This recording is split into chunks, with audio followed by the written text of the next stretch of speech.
The air in the great hall of the Silverwood pack was thick with the scent of pine, roasting meat and a heady, almost suffocating anticipation.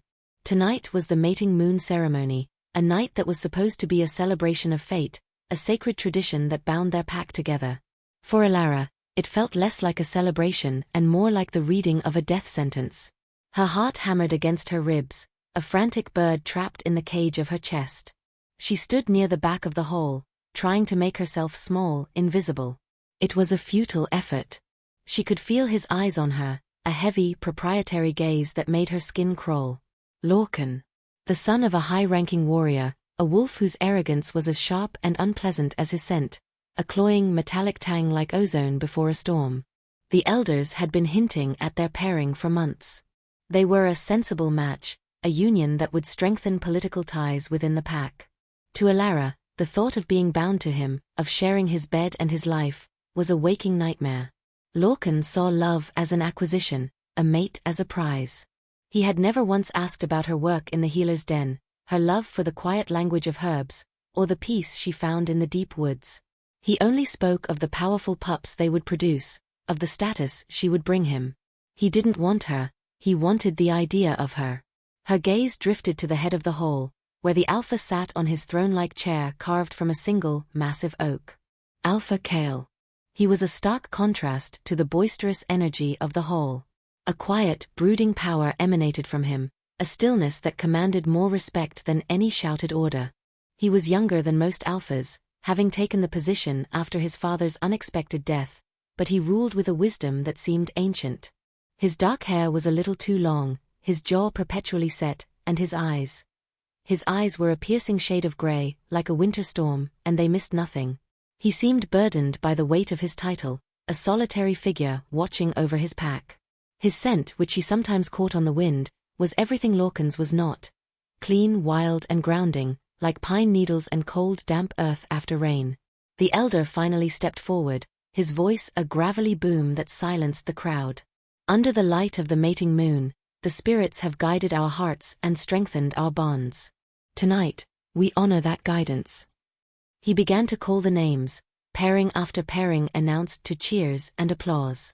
With each name that wasn't hers, Elara's hope grew, a fragile, desperate thing. Maybe she was wrong. Maybe the elders had seen her reluctance. Then, the elders' gaze found hers. And finally, a strong union to secure our future. The moon pairs Elara, daughter of the healer, with Lorcan, son of Fenris. A polite cheer went through the crowd. Lorcan puffed out his chest, a smug, triumphant grin spreading across his face. For Elara, the world went silent. The air left her lungs. The scents, the sounds, the smiling faces, they all faded away, replaced by the suffocating feeling of a cage door slamming shut and the lock clicking into place. Lorcan started walking towards her, his expression one of pure ownership, ready to claim his prize in front of the entire pack. Her fate was sealed. Chapter 2. The Desperate Gambit. Panic, cold and sharp, seized Elara. Her feet felt rooted to the floorboards, her limbs turning to lead. Lorcan was getting closer, his predatory grin widening with every step. The pack was watching, their faces a blur of expectant smiles. They were waiting for her to accept her fate, to step forward and be claimed. They saw a strong match, a celebration. She saw a life of quiet desperation, of being a beautiful object on a shelf. No. The word was a silent scream in her mind.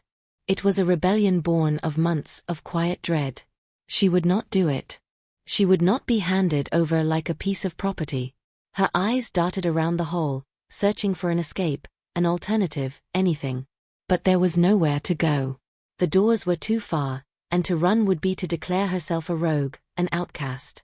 Her gaze swept past the celebrating couples, past the smiling faces, and landed once again on the throne at the head of the hall. Alpha Kael. He sat there, a figure of absolute authority, his expression unreadable as he watched the scene unfold. He was the law. No one in the pack would dare challenge his word, his space, his person. An idea, wild and utterly insane, sparked in the depths of her panic. It was a suicidal gambit, a move so profoundly disrespectful it could get her exiled or worse. But it was the only move she had left. It was a choice, and right now, Any choice was better than the one being made for her. Her body moved before her conscious mind could stop it. She turned away from the approaching Lorcan, whose triumphant expression faltered, replaced by confusion. A murmur rippled through the crowd as she began to walk, not towards her designated mate, but towards the dais, towards the Alpha. Every step was an eternity. The floorboards seemed to groan in protest under her feet. The air grew thick, the whispers dying into a stunned, collective silence. She could feel hundreds of pairs of eyes on her, feel their shock, their disbelief. She could feel Lorcan's rage radiating from behind her like a physical heat. She kept her gaze fixed on Kael, her only anchor in the storm of her own making. He didn't move as she approached, but she saw his grey eyes narrow, the stillness in his body becoming a rigid, coiled tension. He was a predator watching an unknown creature enter its territory, trying to gauge if it was a threat or a plea. She reached the dais and didn't hesitate. She didn't bow or offer a word of explanation. Fueled by pure, desperate adrenaline, she did the unthinkable. She climbed the 2 steps, and with the entire pack as her witness, she sat down on his lap. For a heartbeat, the world stopped. Kael's entire body went rigid beneath her, his muscles turning to solid rock. A wave of his scent, that intoxicating mix of pine and winter earth, enveloped her, so potent it made her head spin. She felt a low, almost inaudible rumble vibrate from his chest, a sound that was less a thought and more a primal, possessive reaction. She had thrown herself at the mercy of the most powerful wolf in the pack, and she had no idea if he would protect her or destroy her. Chapter 3: The Alpha's Decree. The collective gasp of the pack was a physical force, sucking the remaining air from the great hole. The silence that followed was absolute, a heavy, ringing void where celebration had been just moments before. Ilara's heart hammered against her ribs, the frantic beat echoing the sheer insanity of her actions. She was sitting on the Alpha's lap. She had publicly, profoundly, and irrevocably shamed her chosen mate and shattered a sacred tradition. Beneath her, Kael was a statue carved from granite. She could feel the coiled power in his thighs, the rigid line of his back. She risked a glance up at his face. His jaw was clenched so tight a muscle jumped, and his storm-gray eyes were blazing with a complex fire of shock, fury, and something else. Something deeper and more primal that she couldn't name. The silence was finally broken by a furious roar. "Get off him!" Lorcan stood a few feet from the dais, his face a mask of purple-tinged rage, his body trembling with humiliation. "She is my mate. The Elder declared it. She belongs to me." He took a step forward, his hand outstretched as if to physically drag her from the throne. But he never made it. The low rumble in Kael's chest escalated into a growl so deep and menacing it vibrated through the very floorboards. It was not a shout, it was far more terrifying. It was the sound of absolute, unquestionable authority, the sound of a predator issuing its final warning. Lorcan froze mid-step, his bravado evaporating in the face of the Alpha's pure, undiluted power. Kael's arm, which had been resting on the arm of the throne, moved with lightning speed, wrapping around Ilara's waist, pulling her impossibly closer against his hard body. The gesture was instinctual, possessive, and sent a jolt of shocking heat through her. His wolf had reacted before his mind had. He looked at Lorcan, his gaze filled with a cold, lethal fire. His voice was dangerously quiet, yet it carried to every corner of the silent hole. "I won't let him touch you." The words were spoken to her, a low, possessive murmur against her hair, but the promise was for the entire pack. It was a decree.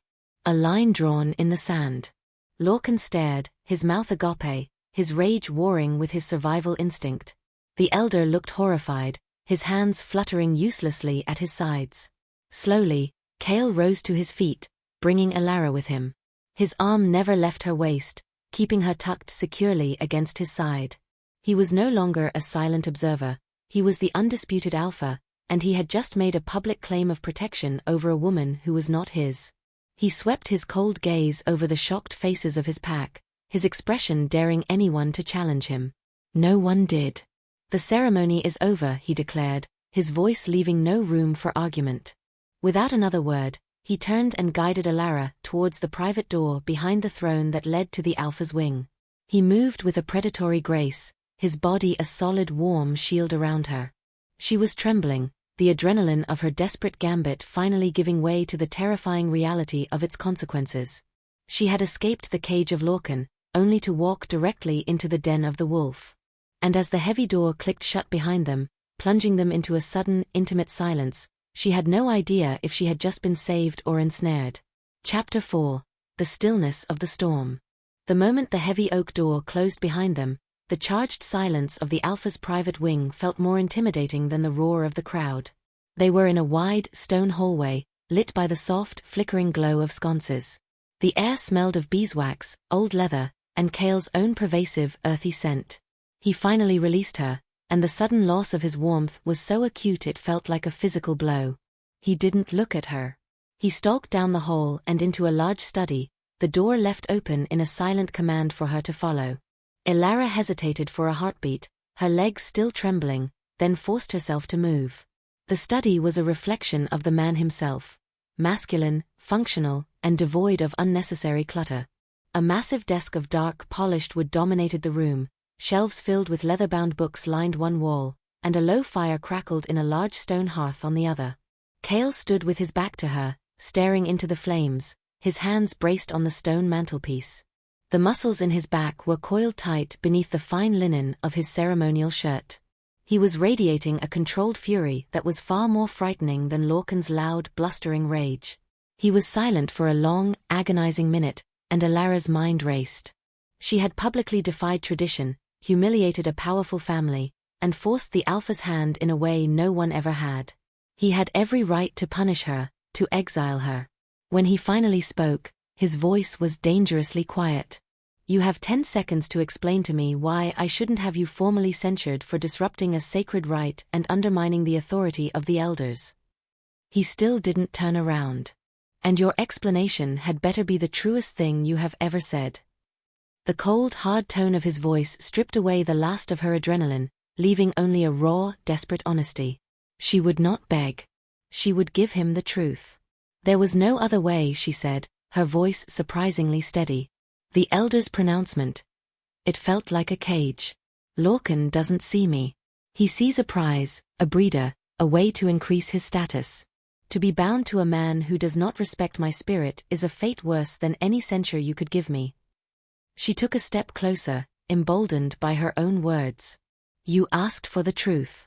The truth is, I would rather be an outcast with a soul that is my own, than a pampered mate whose heart is a possession. I saw him coming for me, and in that moment, sitting on your lap felt less dangerous than standing still." Her words hung in the air, a testament to her quiet desperation. She had laid her soul bare. Slowly, Kael turned around.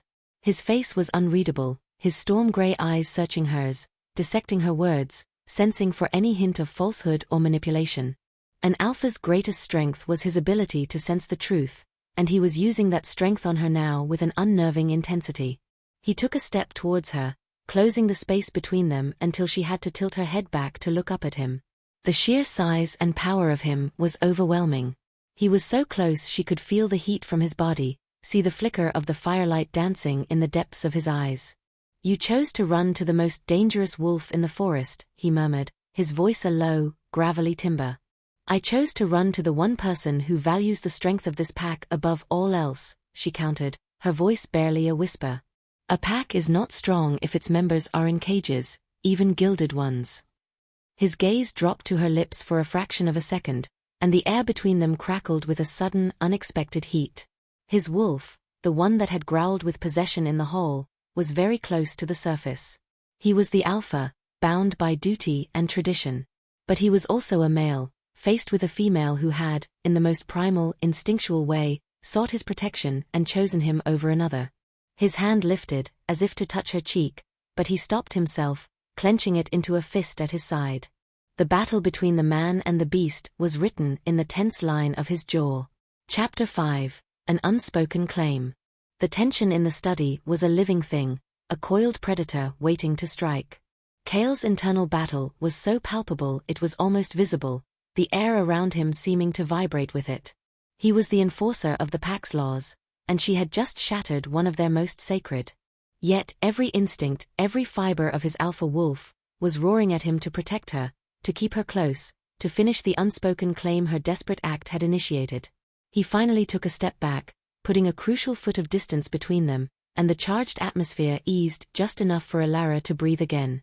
He raked a hand through his dark hair, turning away from her to pace in front of the fire. "What you did tonight, it cannot be undone," he said, his voice laced with the heavy weight of his responsibility. "You have publicly refused a mating declared by an elder. Lorcan's family, his father Fenris. They will demand retribution. They will see this as a slight against their honor." "My honor was not a consideration in their plans," Elara stated quietly, but with a firm resolve that made him pause. He stopped pacing and looked at her, a flicker of something that might have been admiration in his eyes. "No," he conceded. "It wasn't." He was silent for another long moment, his mind clearly weighing options, calculating political fallout, assessing the threat. The elder's pronouncement cannot simply be ignored. It carries the weight of tradition. But your plea, it carries the weight of truth. He came to a decision. The alpha in him took over, his voice regaining its familiar tone of command. "This is what will happen. You will be placed under my direct protection. I will formally announce that I am investigating the circumstances of the mating pronouncement, citing concerns for pack harmony. It is a flimsy pretext, but my authority will make it hold. For now." Relief, so potent it almost made her knees buckle, washed over Elara. It was a reprieve. A breath of air. "However," he continued, his gaze intense, "this puts you in a precarious position. You cannot return to your family's quarters. You would not be safe. Lorcan is not the type to accept defeat gracefully, and his father is a powerful voice on the council." "Where will I go?" she asked, her voice small. A muscle in Kael's jaw twitched. "You will stay here. In the Alpha's wing. There is a guest suite down the hall. No one would dare challenge my protection on my own ground." The implications of his words hung in the air. Forcing proximity. Placing her not just under his protection, but in his personal space, his territory. It was a move that went far beyond a simple political solution. It was a deeply possessive act, a public declaration that she was, for all intents and purposes, his to protect. An unspoken claim. "The pack will talk," she whispered, thinking of the rumors that would fly, the whispers of her ambition, of her trying to seduce the alpha. "Let them talk," he growled, a flash of the primal wolf returning. "Their whispers are better than you being harmed." He walked to the door of the study. "I will have a guard show you to the suite. Do not leave this wing of the house without my permission. Is that understood?" "Yes, Alpha," she replied, the formal title feeling strange on her tongue after the raw intimacy of the past hour. He nodded, his face an unreadable mask once more, and left her alone in the study. Elara sank into one of the leather armchairs, her body trembling with the aftermath of it all. The scent of him, pine, earth, and something uniquely Kael, was everywhere, a constant, intoxicating reminder of the dangerous, powerful man who was now her protector. She had escaped her cage, but she was now living in the wolf's den, and a terrifying, thrilling part of her didn't want to be anywhere else. Chapter 6: Whispers in the Den. Elara's new reality was a gilded cage of a different sort. The guest suite in the Alpha's wing was more luxurious than any room she had ever known, with a soft feather bed, a private balcony overlooking the dark, whispering forest, and a crackling fireplace that was kept lit by silent, efficient attendants. But it was a prison nonetheless. Her world had shrunk to these few rooms, the study, and the hallway that connected them. And everywhere, there was the scent of Kael. It was in the linens, in the wood of the furniture, in the very air she breathed, a constant, primal reminder of her protector and, in a way, her keeper. The pack, as Kael had predicted, was a hive of speculation. Though she couldn't hear the whispers herself, she could feel them.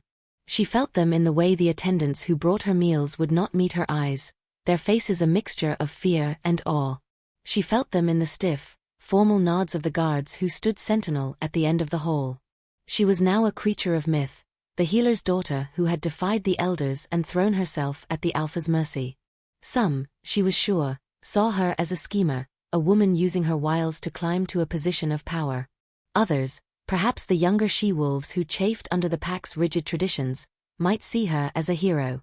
And then there were Lorcan and his family, who undoubtedly saw her as a traitor who needed to be brought to heel. Kael was a scarce presence in those first few days. He was consumed by the political fallout of her actions, holding long, tense meetings with the Elder Council and his top warriors. She would hear the low murmur of their voices from the study, the sound of his authority a constant, rumbling undercurrent. Occasionally, she would catch a glimpse of him as he strode down the hall, his face a mask of grim determination.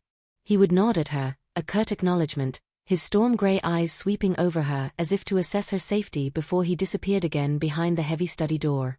The distance was both a relief and a strange kind of torment. A part of her was terrified of him, of the raw power she had seen him unleash in the great hall. But another deeper part of her, the part that had felt the shocking jolt of his arm around her waist, the part that had been soothed by the earthy scent of him, craved his presence. She felt an undeniable pull towards the quiet, brooding alpha, a magnetic force that was as unnerving as it was exhilarating. Her solitude was finally broken on the third evening. She was sitting on her balcony, wrapped in a thick wool blanket against the evening chill, when the door to her suite opened without a knock. It was Kael. He stood there for a moment, his large frame filling the doorway, simply watching her. "You should not be out here alone," he said, his voice a low growl. "It is not safe." "There are guards at the end of the hall, Alpha," she replied, a hint of defiance in her tone. "And this balcony is 2 stories up. Am I to expect an attack from the birds?" A flicker of something, amusement? Respect? Passed through his eyes. He closed the door and walked over to stand beside her, his presence instantly making the small balcony feel even smaller. He leaned against the railing, his gaze sweeping over the dark, silent forest. "Fenris is demanding a formal apology from you to his son, in front of the entire pack," he said, getting straight to the point. "He is claiming you have brought shame upon his bloodline." Ilara's hands tightened on her blanket. "And if I refuse?" "He will formally challenge my decision to protect you. It will divide the pack. The younger generation, who are growing tired of the old, rigid traditions, will likely side with me. The older families, who value stability above all else, will side with him. It could lead to bloodshed." The weight of his words, of the lives that hung in the balance of her decision, was crushing. She looked at him, at his strong, stoic profile outlined against the darkening sky. He was doing this for her. He was risking a civil war in his pack for a woman he barely knew, because he had sensed the truth in her plea. "What do you want me to do?" she asked, her voice barely a whisper. He turned to look at her then, his gaze so intense it felt like a physical touch. "I want you to tell me what you want to do," he said. "This is your honor, Ilara. Your spirit. I will not command you to sacrifice it, not even for the peace of this pack." In that moment, he wasn't just her alpha. He was her ally. And he was giving her a choice, the very thing she had been denied her entire life. Chapter 7. The Scent of Truth. The choice Kael offered her was both a gift and a heavy burden. To apologize to Lorcan would be to lie, to betray the very spirit she had fought so desperately to protect. It would invalidate her defiance and reinforce the idea that a woman's will was secondary to the pack's political needs. But to refuse would be to plunge the pack she loved into a potential conflict, to see blood shed in her name. She spent a sleepless night wrestling with the decision, the weight of a potential pack war pressing down on her. By dawn, her path was clear. It was not a choice between her honor and the pack's peace. The two were intertwined. A peace built on the subjugation of one of its members was no true peace at all. She found Kael in his study. He was already awake, a mug of what smelled like strong black tea steaming on his desk as he reviewed a series of maps. He looked up as she entered, his gray eyes searching her face, already knowing she had made her decision. "I will not apologize," she said, her voice clear and steady. "I will not stand before my pack and recount the truth. My spirit is not a bargaining chip for Fenris's wounded pride."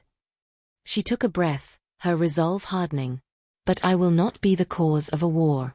If my presence here threatens the pack, then you must let me leave. I will take my chances as a lone wolf."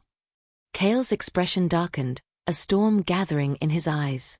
He rose from his desk and came around to stand in front of her, his sheer size and power an intimidating force. "No," he said, the word a low, guttural command. You will not leave. Leaving is a death sentence, and I will not have your death on my conscience. And a civil war is not, she challenged, her chin lifting. There will be no war, he stated with an absolute certainty that was both terrifying and reassuring. Fenris is a creature of politics. He uses threats and bluster, but he is a coward at heart. He will not risk open conflict against his alpha. He leaned in closer, his voice dropping to an intense, personal murmur. He is testing me. He wants to see if my protection over you is a political maneuver or something more. The unspoken words hung in the air between them, thick with a meaning that went far beyond pack dynamics. Something more. The phrase echoed in the charged space, a recognition of the primal, possessive force that had been arcing between them since she had first sat on his lap. I have called a formal council meeting for this evening, he continued, his tone shifting back to that of the alpha. Fenris will make his case. And you will be there. Ilara's eyes widened. Me? But I am not on the council. A woman has not spoken at a formal council in generations. Then it is time for a new tradition, he said, a ghost of a smile touching his lips. He has accused you of dishonor. You will face your accuser.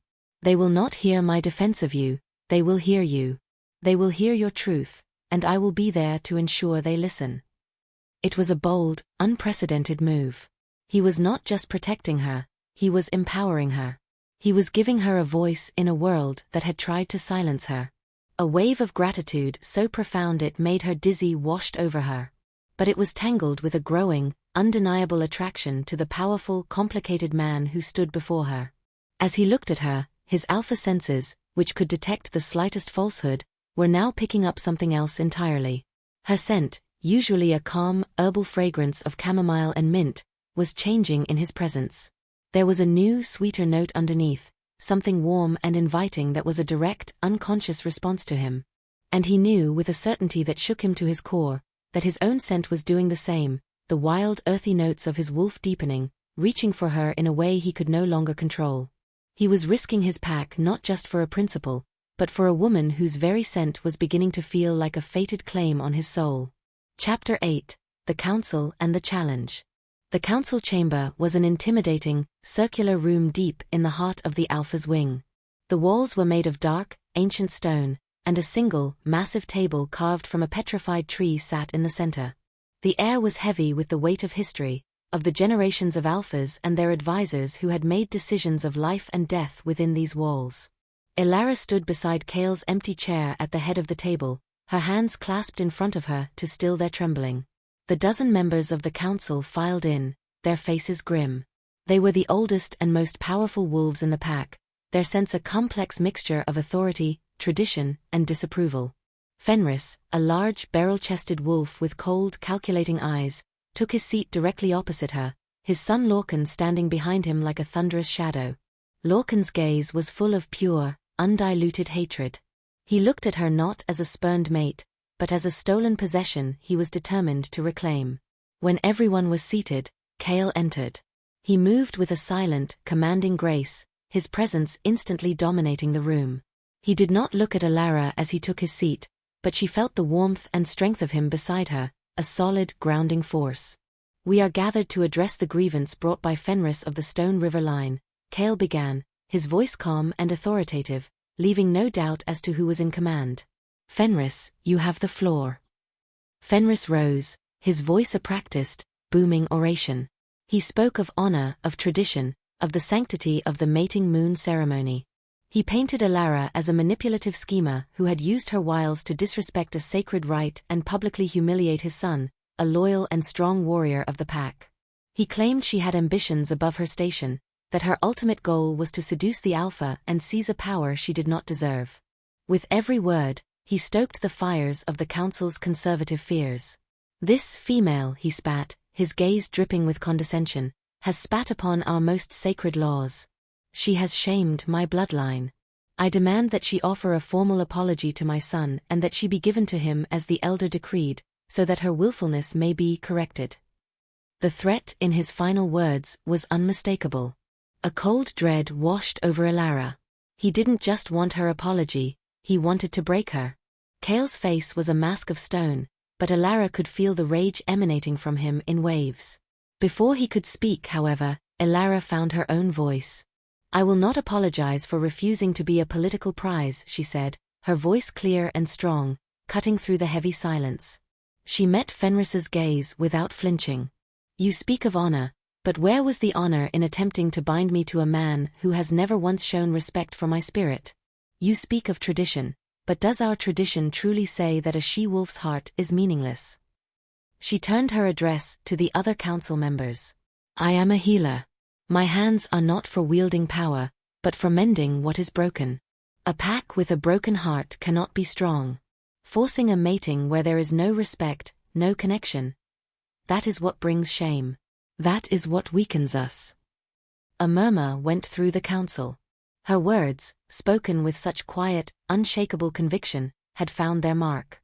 Fenris, seeing he was losing ground, played his final, desperate card. He turned his glare on Kael. "This is not about her heart. This is about your weakness, Alpha.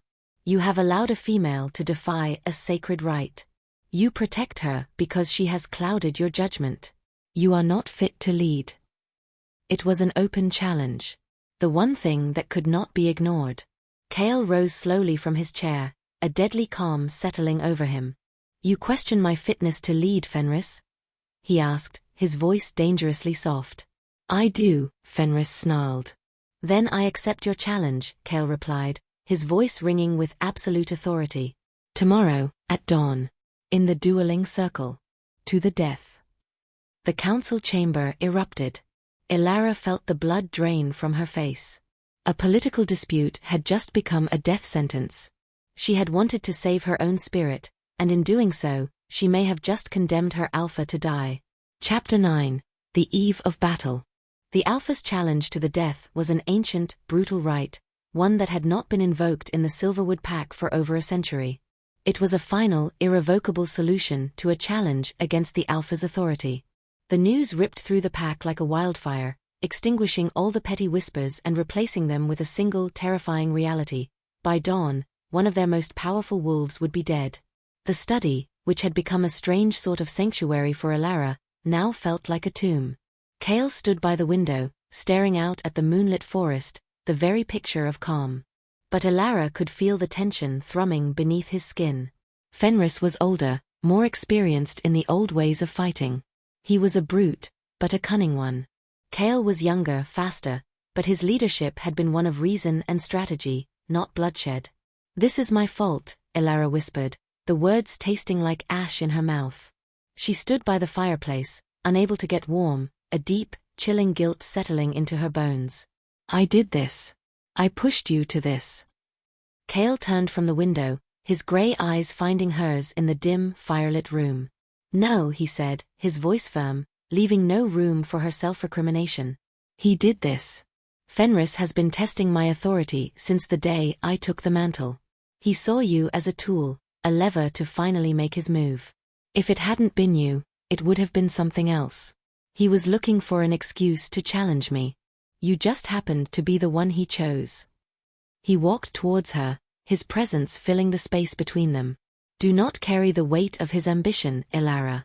You fought for your own spirit. That is a fight worth having." His absolution was a small comfort, but it couldn't erase the terrifying image of him facing Fenris in the dueling circle. Driven by an instinct she couldn't control, she reached out and placed her hand on his forearm. His muscles were like steel beneath her touch. You can't die," she said, her voice breaking. His gaze softened. He covered her hand with his own, his thumb stroking the back of her skin. The simple, comforting touch sent a shiver through her. "I do not intend to," he said, a ghost of a smile on his lips. But they both knew the outcome of a death match was never certain. The air between them thickened, charged with the weight of all the things they hadn't said, all the feelings they hadn't acknowledged. The primal pull that had been a dangerous undercurrent was now a powerful, undeniable tide, made all the more potent by the looming threat of death. Tomorrow, he might be gone. Tonight was all they had. He lifted his other hand and gently cupped her cheek, his callous thumb stroking her skin. His storm-gray eyes searched hers, and in their depths, she saw not just the Alpha, but the man. a man who carried the weight of his pack, a man who was about to fight for his life, and a man whose wolf had recognized her from the very beginning. "Elara," he murmured, his voice a low, husky rumble that seemed to come from the very core of his being. The sound of her name on his lips was a caress, a claim. She didn't know who moved first. It was as if the space between them simply collapsed. His mouth found hers in a kiss that was not gentle or hesitant. It was a raw, desperate collision, a release of all the pent-up tension, all the unspoken desire, all the fear of the coming dawn. It was a kiss that tasted of pine and earth and the sharp, metallic tang of fate. His arms wrapped around her, pulling her flush against his hard body, and she clung to him, her fingers tangling in his hair. In that moment, there was no alpha, no healer, no pack, no challenge. There were only two souls, on the eve of a battle, finding a desperate, beautiful, and perhaps final sanctuary in each other's arms. Chapter 10. The Alpha's Favor. The kiss was a cataclysm, a storm that broke with a force that left them both shaken. When they finally broke apart, gasping for breath, the world had irrevocably shifted. The unspoken had been spoken, the untouched had been claimed. Kael's eyes were dark with a raw, primal hunger that mirrored the ache in her own soul. He rested his forehead against hers, his breathing ragged. "This changes nothing about tomorrow," he rasped, his voice a low growl.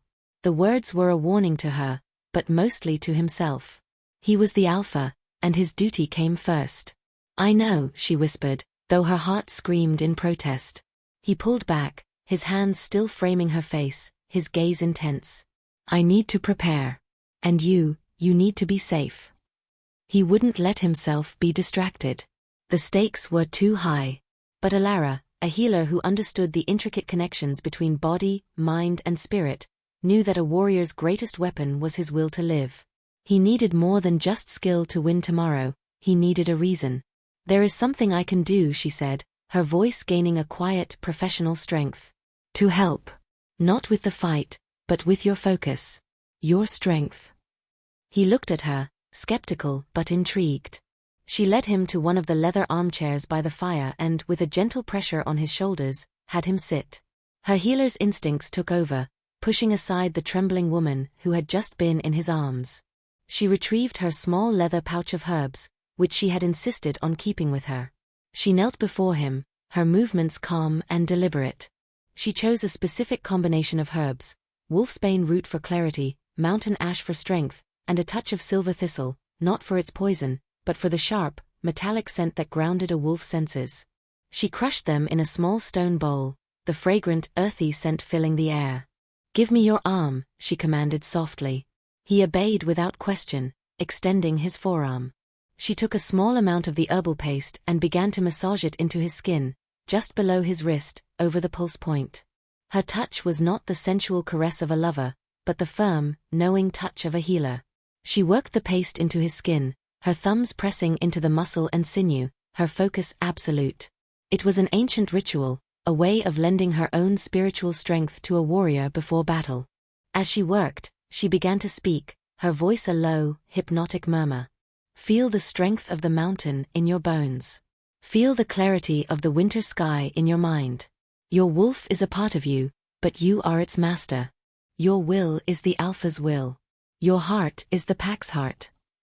Kael closed his eyes, his breathing deepening, sinking into the rhythm of her touch and her words.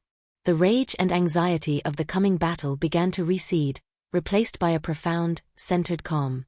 He was not just the pack's alpha, he was her champion.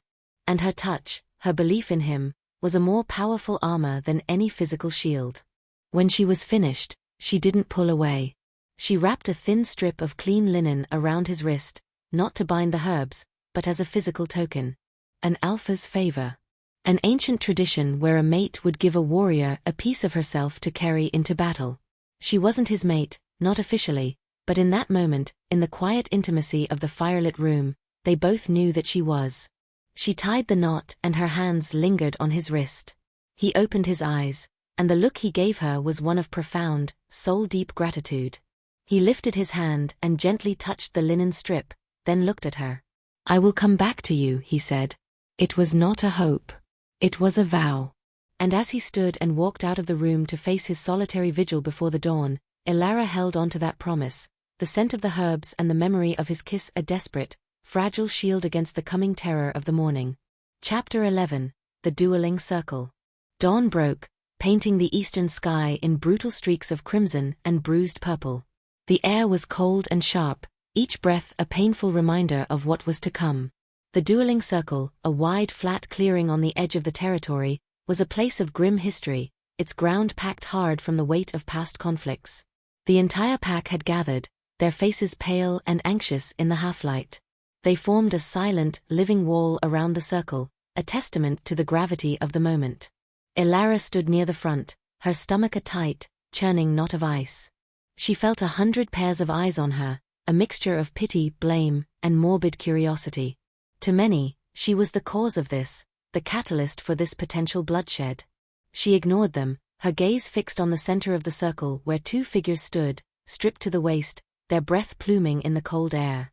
Fenris was a beast of a man, his chest and arms a roadmap of old scars, his body thick with the dense, powerful muscle of a seasoned brawler. He carried himself with a brute's confidence, a cruel sneer already on his lips. Beside him, Kael seemed leaner, almost deceptively so. But where Fenris was pure, blunt force, Kael was coiled, kinetic energy. His power was in his speed, his strategy, and the focused, lethal calm in his storm-gray eyes. The elder, his face deeply etched with regret, stepped forward and raised a ceremonial staff. The challenge has been made and accepted under the old law. This will be a battle to the death. Let the spirits bear witness. He brought the staff down, its thud against the hard earth the signal for the fight to begin. The two wolves did not shift. This was a battle of men, of alphas, a raw contest of will and strength. They circled each other, a deadly, predatory dance. Fenris lunged first, a predictable, bull-like rush. Kael sidestepped with a fluid grace, letting Fenris's momentum carry him past. He moved like water, flowing around Fenris's rock-like attacks, landing quick, precise strikes to his rival's ribs and legs, jabs designed to wear him down, to sap his stamina. The crowd was utterly silent, the only sounds the harsh grunts of exertion, the sickening thud of fists against flesh, and the crunch of feet on the hard-packed earth. Elara's hands were clenched into fists, her nails digging into her palms. She could feel every blow Kael took as if it were on her own skin, a phantom echo through the fragile, new bond between them. She saw the strip of linen she had tied around his wrist, a stark white slash against his skin, and she clung to it with her gaze, a desperate focal point in the brutal chaos. For a long time, the fight was a stalemate. Fenris's raw power was formidable, and he landed several punishing blows that made the crowd gasp. A cut opened over Kael's eye, blood trickling down his face, but his expression never wavered.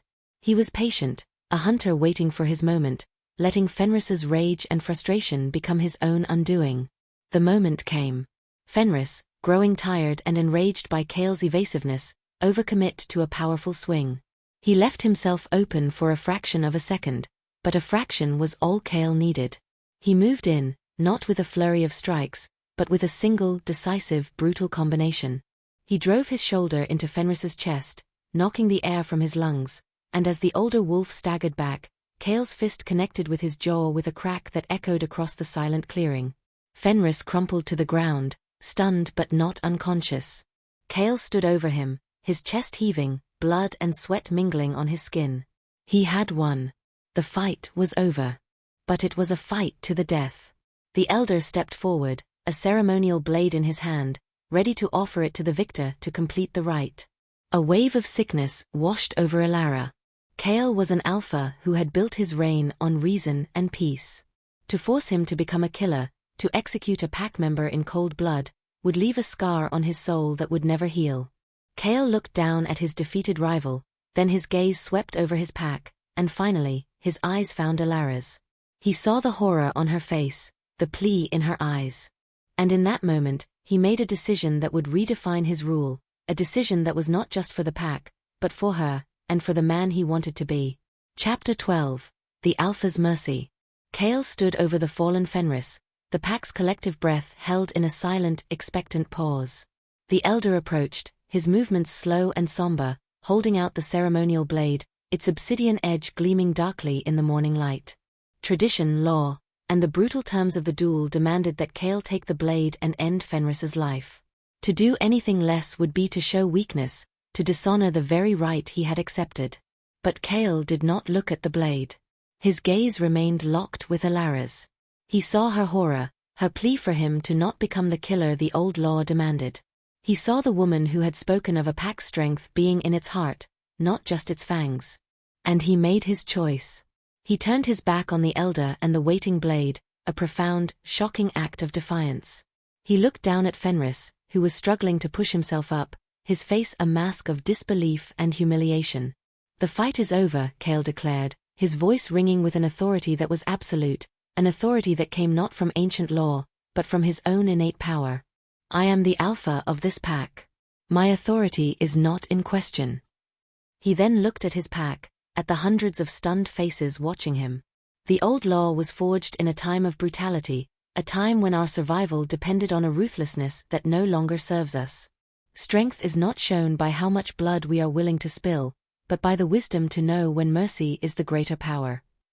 A murmur of shock and confusion rippled through the crowd.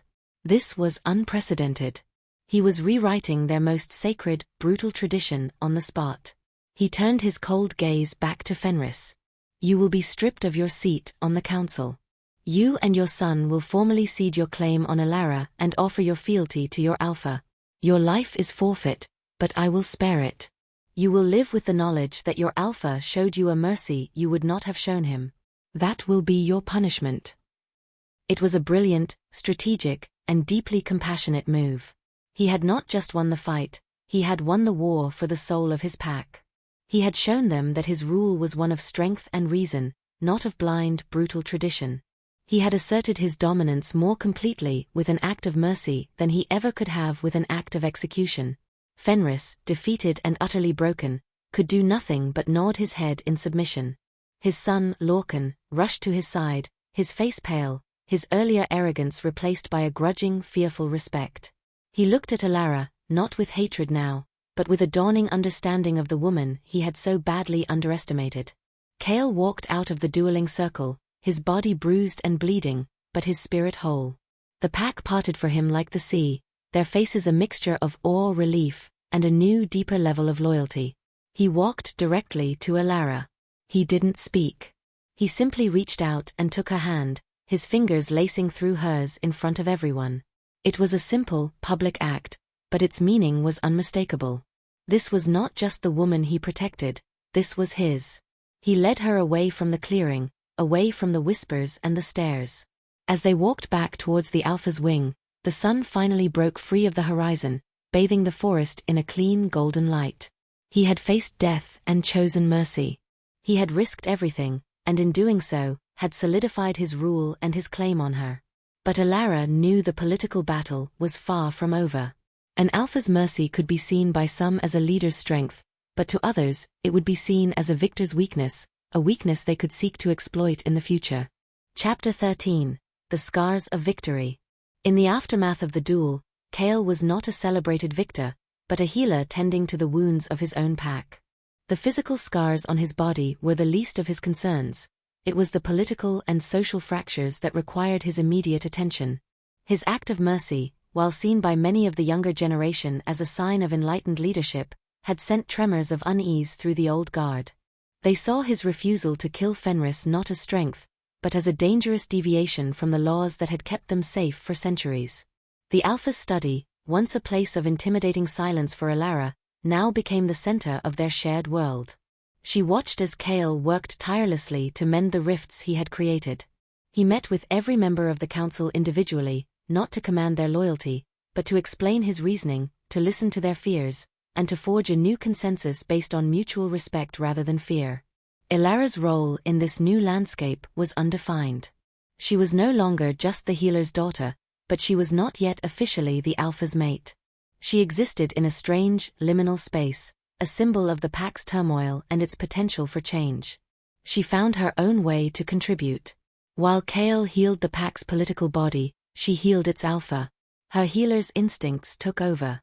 She tended to his physical wounds with a gentle, practiced skill, cleaning the cuts and applying soothing herbal salves. He would sit, stoic and uncomplaining, allowing her to care for him in a way he would allow no one else. Her touch was a balm, not just to his skin, but to his weary spirit. In these quiet moments, the unspoken intimacy between them grew, a tender green shoot pushing its way up through the hard-packed earth of their duty. One evening, she was tending to the cut above his eye, which was healing but would likely leave a faint, silver scar. They were alone in the study, a comfortable silence settled between them. "You should not have done it for me," she whispered, dabbing the wound gently with a soft cloth. He caught her hand, his fingers warm and strong around hers, stilling her movements. "I didn't do it for you, Elara," he said, his voice low and serious. He met her gaze, his gray eyes clear and honest. "I did it for me. I did it for the kind of alpha I want to be. The kind of pack I want to lead." He paused, his thumb stroking the back of her hand. "You just held up a mirror and showed me the man I was supposed to be." Her heart ached with a love so fierce and tender it almost hurt. This powerful, burdened man was crediting her with his own strength, his own evolution.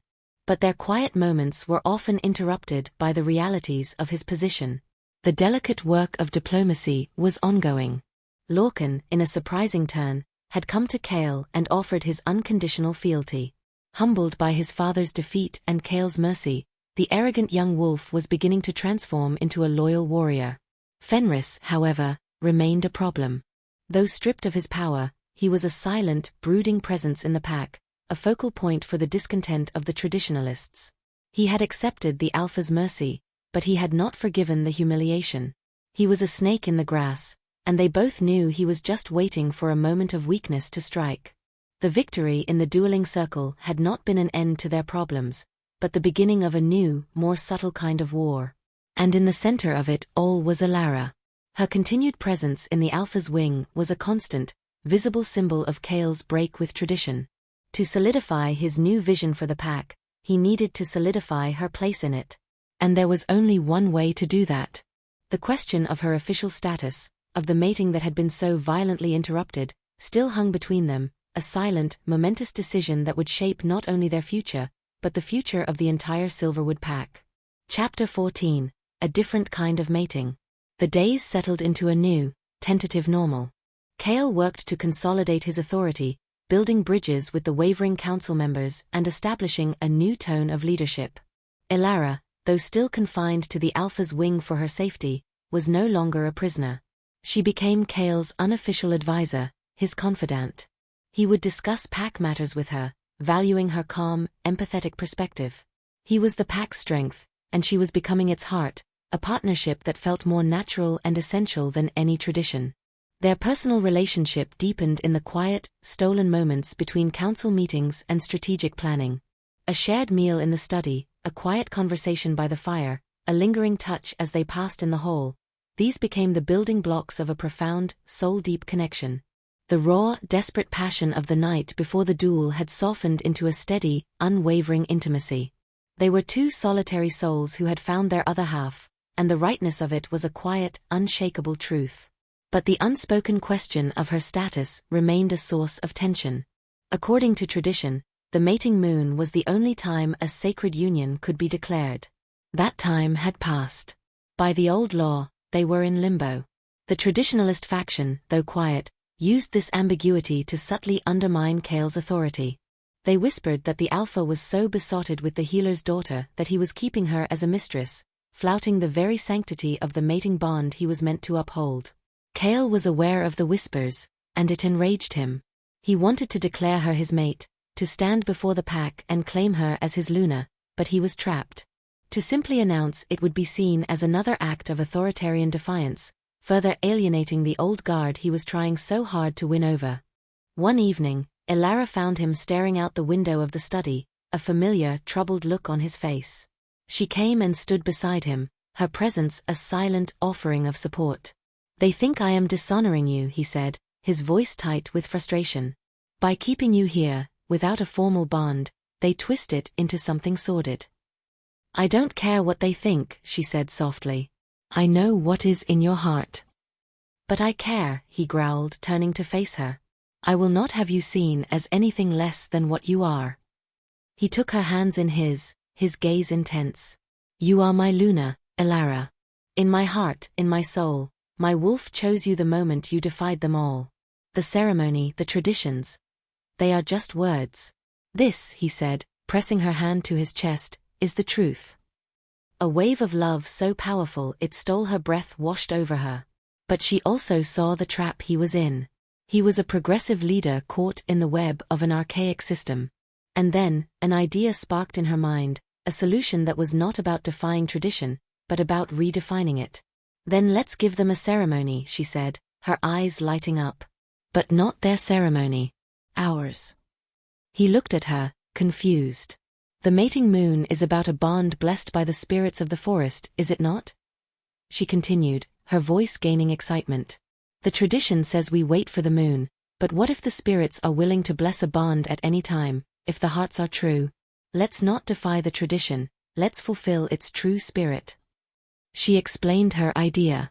Not a grand pronouncement in the great hall, but a small, sacred ceremony at the heartwood, an ancient, massive oak tree deep in the forest that was believed to be the spiritual center of their territory.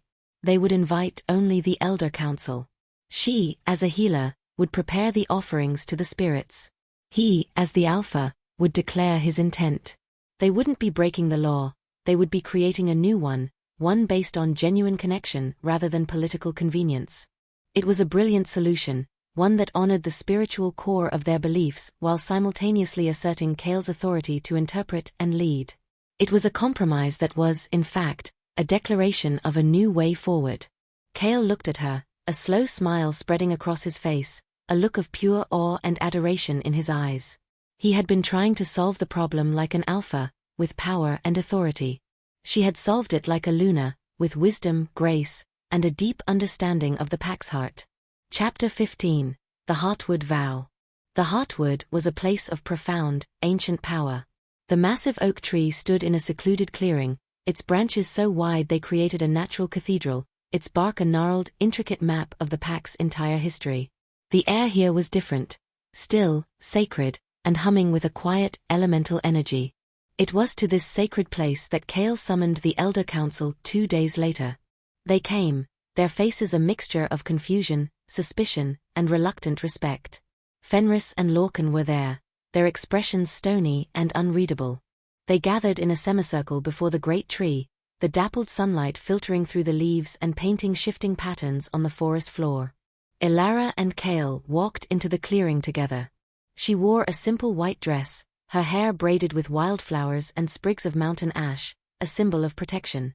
In her hands, she carried a carved wooden bowl filled with offerings she had prepared, crushed herbs for clarity, sacred spring water for purity, and a single, perfect eagle feather for truth. Kael wore no formal attire, just simple leather trousers and a linen shirt. The only symbol of his authority was the faint, silver scar above his eye, a reminder of the battle he had won. They stopped before the council, in front of the heartwood. There was no throne, no dais. They stood on the same ground as the others, equals before the spirits. You were summoned here, Kael began, his voice calm and clear, echoing in the sacred stillness, because we are a pack of the forest, and it is to the forest we must look for our deepest truths. The mating moon is a sacred tradition, a time when we honor the bonds blessed by the spirits. But the spirits are not bound by a single night. Their wisdom is constant. Their blessing is given not to a ceremony, but to a true bond. He turned to Elara, and his gaze was so full of love and adoration that a collective breath was drawn from the council. He took her free hand in his. I stand before you today not just as your alpha, but as a wolf who has found the other half of his soul. Elara's spirit is the missing part of my own. Her wisdom is the balance to my strength. She is the heart that will keep this pack strong. She is my Luna. He then turned to the council, his voice ringing with quiet, unshakable authority. I will not wait for a calendar to tell me when to honor what my heart, my wolf, and the spirits themselves already know to be true. We will make our vows here, now, in this sacred place, and we ask you, the elders of this pack, to bear witness. Elara stepped forward. She knelt and placed the offering bowl at the base of the great tree, a gesture of respect to the ancient spirits. Then she rose and faced Kael. She spoke the vows she had written herself, words that came not from any tradition, but from the depths of her own heart. I came to you in desperation, she said, her voice clear and unwavering, but I stay with you in love. I offer you my healer's hands, to mend what is broken. I offer you my quiet spirit, to be a sanctuary from the burdens of your rule. I offer you my heart, to be the anchor for your own. I see you, Kael of the Silverwood Pack. And I choose you. Then it was Kael's turn. He looked at her, and it felt as if they were the only two people in the universe. I came to you as an alpha, he said, his voice thick with emotion, but I stand before you as a man who was lost and has been found. I offer you my strength, to be your shield. I offer you my authority, to be your voice. And I offer you my wolf's soul, which has been yours from the very beginning. I see you, Elara, my healer. And I claim you. He leaned in and sealed their vows with a kiss. It was not the desperate, fiery kiss of the night before the duel. It was a kiss of profound peace, of absolute certainty, a kiss that felt like coming home. When they broke apart, a gentle breeze rustled the leaves of the heartwood, a sound like a collective sigh of approval from the forest itself. The council was silent, their faces a mixture of awe and dawning acceptance. In that moment, they were not witnessing an alpha-defying tradition. They were witnessing the birth of a new one, a tradition founded not on politics or power, but on a love so true and undeniable that even the oldest, most cynical hearts in the chamber could not deny its power. Chapter 16. The Luna's First Decree. The ceremony at the Heartwood, which came to be known as the Vow of Souls, shifted the political landscape of the pack more profoundly than any duel could have. It was an act of such spiritual and emotional authenticity that it disarmed the most ardent traditionalists. To argue against it would be to argue against the spirits of the forest themselves. Kael and Elara had not broken tradition, they had forged a new, more meaningful one.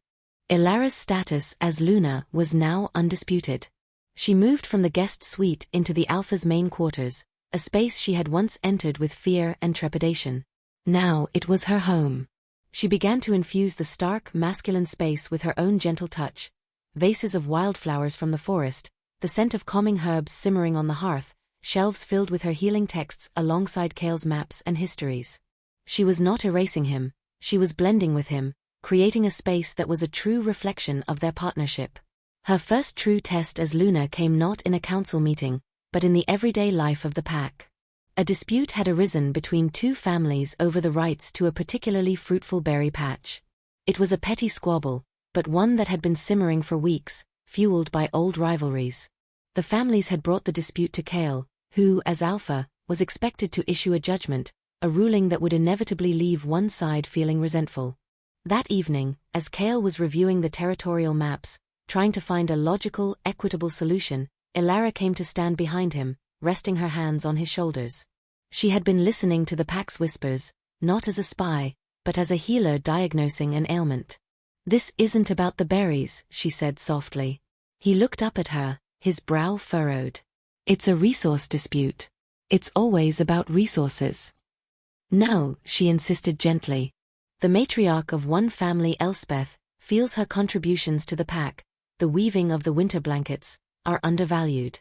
The other, Anya, believes her family's long history of foraging is being forgotten by the younger generation. The berries are just the battlefield. The war is about respect." Kael stared at her, a look of dawning admiration on his face. He saw the land, the lines on the map, the logic. She saw the hearts of his people. "What do you suggest?"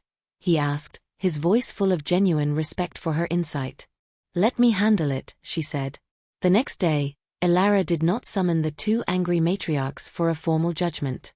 Instead, she invited both of them to her private sitting room for tea. It was an unprecedented move. The Luna had never before involved herself in such disputes. They arrived, stiff and wary, expecting a lecture. Instead, Elara simply served them tea and asked them about their lives. She asked Elspeth about the intricate patterns in her weaving, admiring the skill and artistry it required. She asked Anya about the best places to find wild mushrooms, listening with genuine fascination as the older woman shared her deep knowledge of the forest. She did not mention the berry patch once. For an hour, she simply gave them what they truly craved, recognition and respect. Finally, as the afternoon sun began to slant through the windows, Elara said, the winter will be long. The pack is in great need of Elspeth's warm blankets. And we will need every bit of Anya's wisdom to ensure our stores are full. She paused, her calm gaze moving between the two women. It would be a great service to your Luna, and to the pack, if the two wisest women I know could find a way to share the gifts of the forest, so that all may benefit. She had not issued a command. She had made a request, framing it in a way that honored them both. She had turned a dispute into an opportunity for them to show their value. The two matriarchs looked at each other, the anger in their eyes softening into a grudging understanding. By the end of the day, they had come to an agreement on their own, not just about the berry patch, but about how to teach the younger she-wolves their respective skills. When Kael heard what had happened, he was astounded. She had solved a problem he could only have contained, and she had done it without a single command. She had healed a rift in the pack's heart. That night, as he held her in his arms, he knew with absolute certainty that the spirits had not just given him a mate, they had given his pack the leader it truly needed. Chapter 17. The Shadow of Fenris. For months, a deep and abiding peace settled over the Silverwood pack. Under the joint leadership of their Alpha and Luna, the pack thrived. Kael's strength and strategic mind, tempered by Alara's compassionate wisdom, created a balance that fostered loyalty and prosperity. The old divisions began to heal, and a new sense of unity took hold. But Fenris had not forgotten his humiliation. He was a shadow at the edges of the pack's contentment, his silence more menacing than any open threat. He had officially submitted to Kael's authority, but he had not accepted it in his heart. He gathered a small, resentful following of the most rigid traditionalists, wolves who saw the pack's new direction not as progress, but as a betrayal of their heritage. They met in secret, their whispers like poison, waiting for an opportunity. The opportunity came with the first snow of winter. A sickness, a lung fever, began to spread through the pack. It was particularly harsh on the very young and the very old. Alara, in her element, worked tirelessly. The healer's den was filled with the scents of eucalyptus and pine steam as she brewed remedies, her hands a constant, soothing presence on fevered brows. But the sickness was unusually virulent. Despite her best efforts, 2 of the pack's oldest members succumbed to the fever. It was a tragedy, but one that was a natural, if painful, part of life. Fenris, however, saw it as a weapon. He began to spread a vile rumor, a whisper that slithered through the pack's fear and grief. He claimed Alara was not a true healer.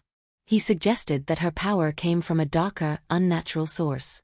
He twisted her deep knowledge of the forest, her connection to the old ways, into something sinister.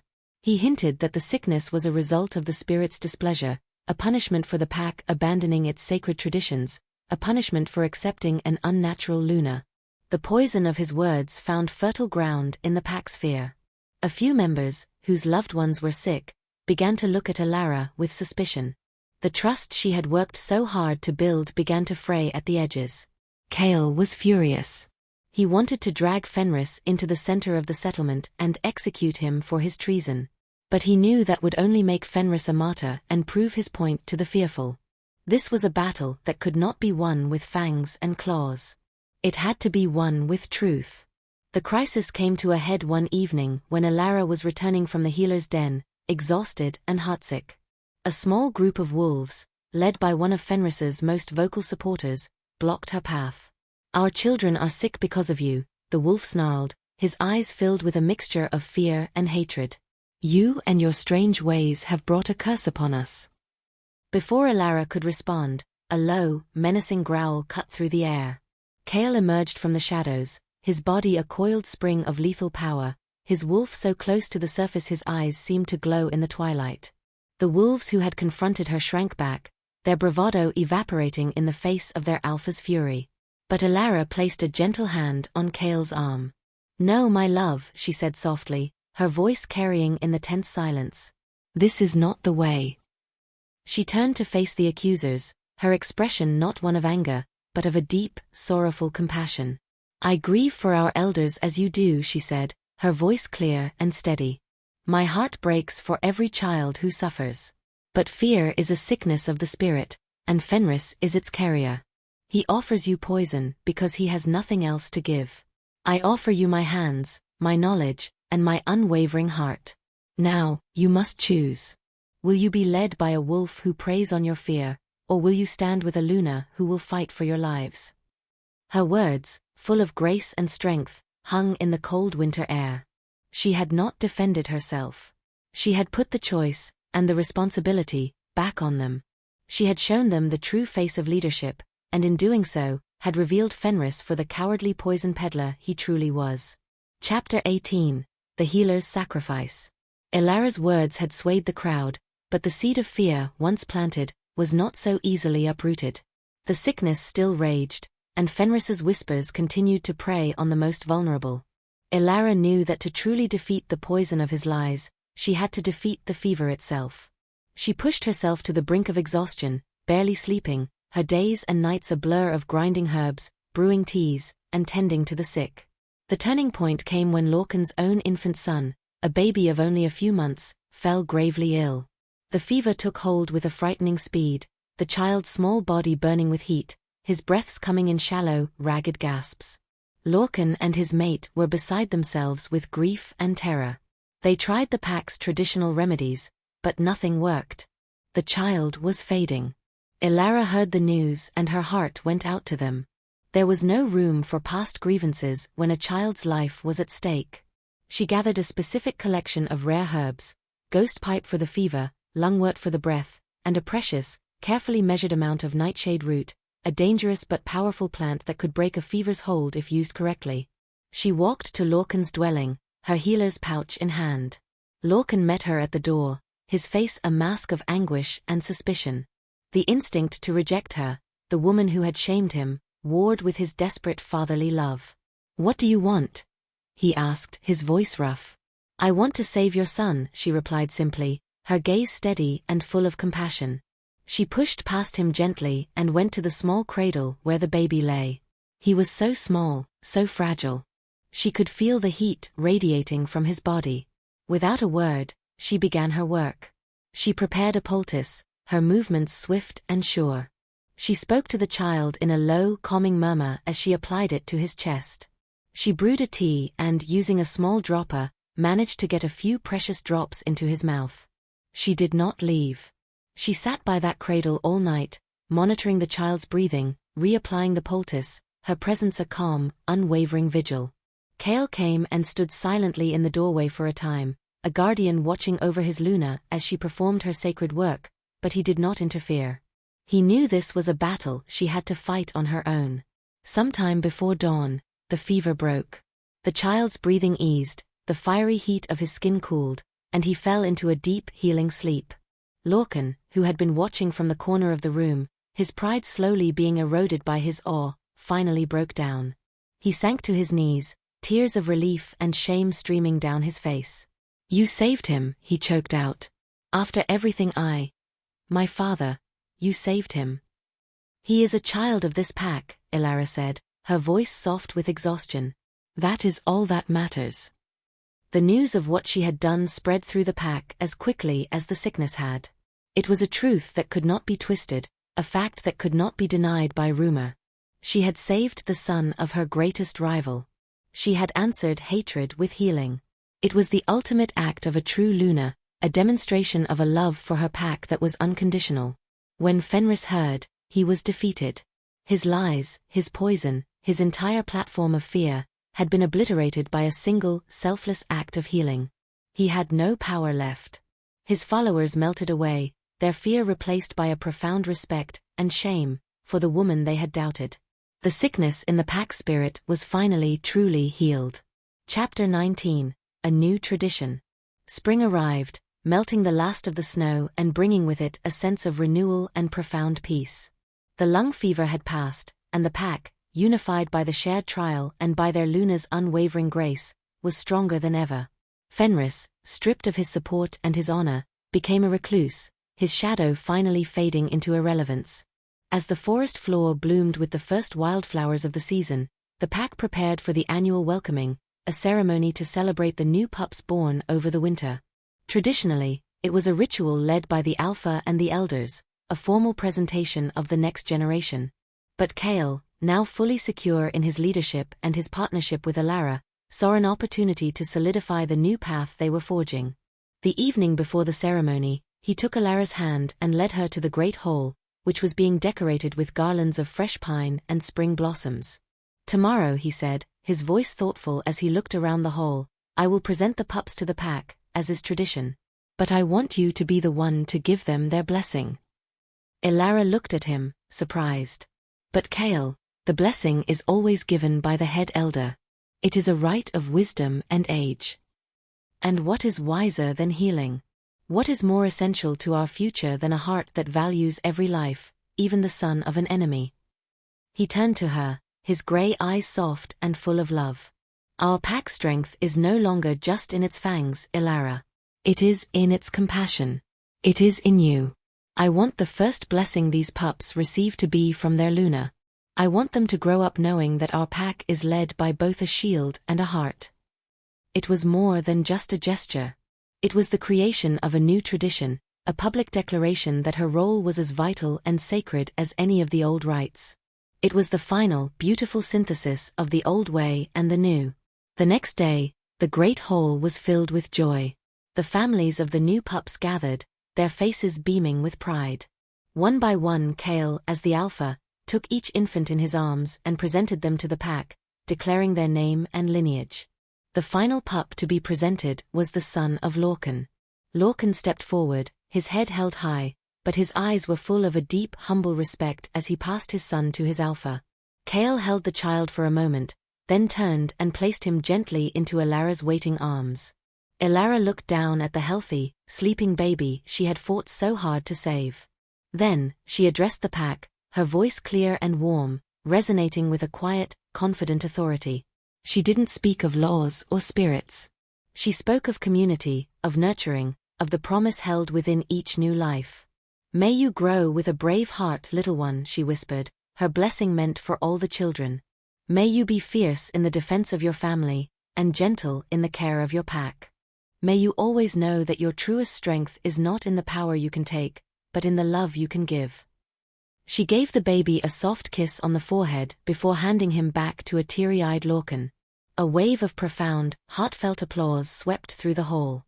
It was an endorsement not just of her words, but of her, their Luna. Kael came to stand beside her, his hand finding hers, their fingers lacing together. They were a team, a perfect balance of strength and compassion, a vision of the pack's future, standing together, whole and beloved. Chapter 20, The Alpha's Home. Years flowed by, each season weaving another layer into the rich tapestry of the Silverwood Pack's new story. The traditions of the past were not forgotten, but they were now complemented by new ones, traditions born of wisdom, compassion, and a love that had once defied all law. The Vow of Souls at the Heartwood became an annual pilgrimage, a place where mates could renew their bonds. The Luna's blessing became the most cherished part of the welcoming ceremony. Elara and Kael led their pack not as separate rulers, but as two halves of a whole. He was the unwavering shield, the strategic mind, the final authority. She was the heart, the healer, the pack's conscience. Together, they created an era of unprecedented peace and prosperity. Their own family grew. They had 2 children, a son with Kael's stormy gray eyes and quiet intensity, and a daughter with Elara's gentle smile and an innate, uncanny connection to the forest. Their home was not the silent, lonely wing Elara had first entered, but a place filled with laughter, with the scent of herbs and wood smoke, with the pitter-patter of small feet. One evening, on the anniversary of the mating moon ceremony that had changed everything, Elara found Kael standing on the balcony of their suite, the same balcony where he had first told her of Fenris's demands. The night was clear, the moon a brilliant silver disk in the inky sky. She came to stand beside him, leaning her head on his shoulder. His arm wrapped around her waist, a familiar, comforting weight. Down below, in the clearing, the pack was celebrating. The sounds of their music and joyous laughter drifted up on the cool night air. "Do you ever think about that night?" she asked softly. He was quiet for a moment, his gaze on the moon. "Every day," he admitted, his voice a low rumble. "I think about the man I was, sitting on that throne, feeling the weight of a title I was still trying to understand. I felt alone." He turned to look at her, his eyes full of a love that had only deepened with time.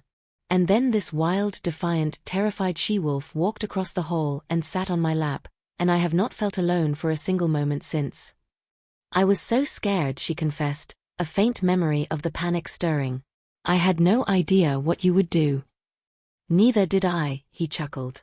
My mind, the alpha, was telling me how much trouble you were. But my wolf took one look at you and said, mine. He pulled her closer, his hand splaying possessively over her hip. Finally. She smiled, her heart full. It was a pretty big risk, running to the most dangerous wolf in the forest. And it was the smartest decision you ever made, he murmured, his lips finding hers. The kiss was not the desperate, fiery collision of their past, nor was it the gentle, healing touch that had followed. It was a kiss of deep, abiding peace, a kiss that tasted of shared memories, of children sleeping safely in their beds, of a life built together. It was the kiss of two people who were, and always would be, home. In the end, their story was not about a girl who sat on an alpha's lap to avoid her chosen mate. It was about how that single, desperate act of defiance became an act of fate, proving that the truest bonds are not the ones chosen for us by tradition, but the ones we are brave enough to choose for ourselves. The end.